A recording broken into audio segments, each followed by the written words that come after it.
Let's talk about Jolyon Maugham, everyone's favourite fox battering barrister. His most recent case, he's got God knows how many cases he's got going on. It's been rejected by the Supreme Court. He's been ordered to pay the government's costs.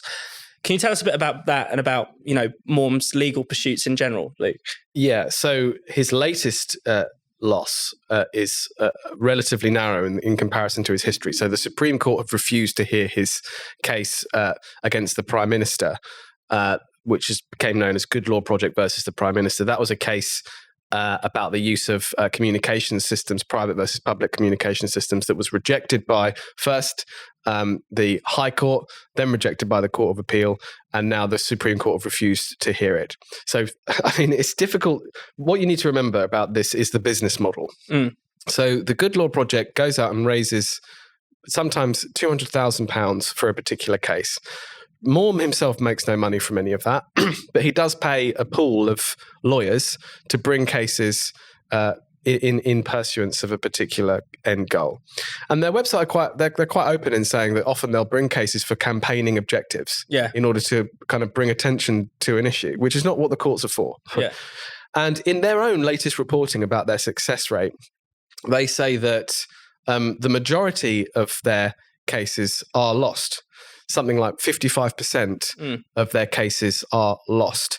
And then they have ways of saying, well, no, we lost this one, but it was a campaigning objective achieved in that we did X, Y, and Z. So a lot of people are earning a lot of money for bringing cases which quite often fail. And that, in any other area of legal practice, would be considered a very significant black mark.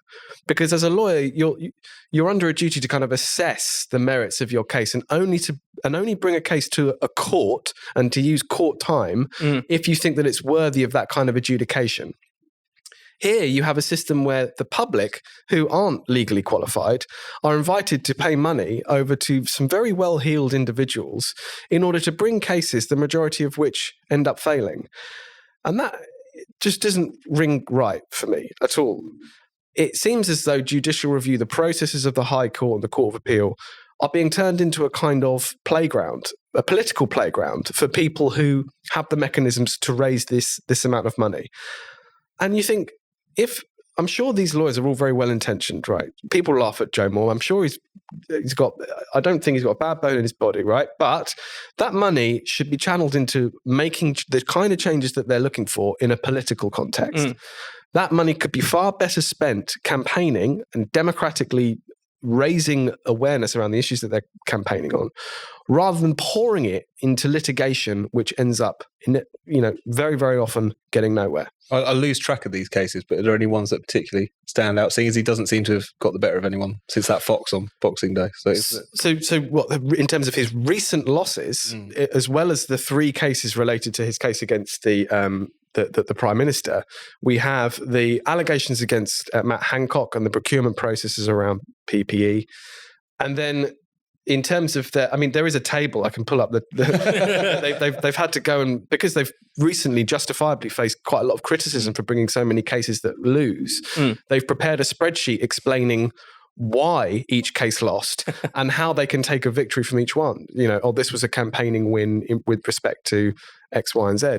But it's not the way a normal law firm would operate. There would be a lot greater scrutiny on the merits of bringing a case in any particular context. And these organisations, and Good Law Project is not the only one, these kind of campaigning litigation centres don't operate in the same way as other law firms. There's less scrutiny on the kinds of cases that should be brought. There's less justification for why they should be brought, and I think that is a problem. And is judicial review too important a power? Should that be kind of curtailed a little bit? Well, judicial review has evolved over the last 2 decades. Originally, it was a power that was reserved strictly for where the executive, so the government of the day, egregiously broke the law and acted in excess of its powers. Gradually, that became applicable to more and more public bodies, so where local councils don't exercise their duties properly, where they exercise their powers in ways which are improper. Judicial review empowers citizens to challenge those decisions and to change them. All of that's a good thing. The problem is that now it's become used by a particular slice of society to make political points. Yeah.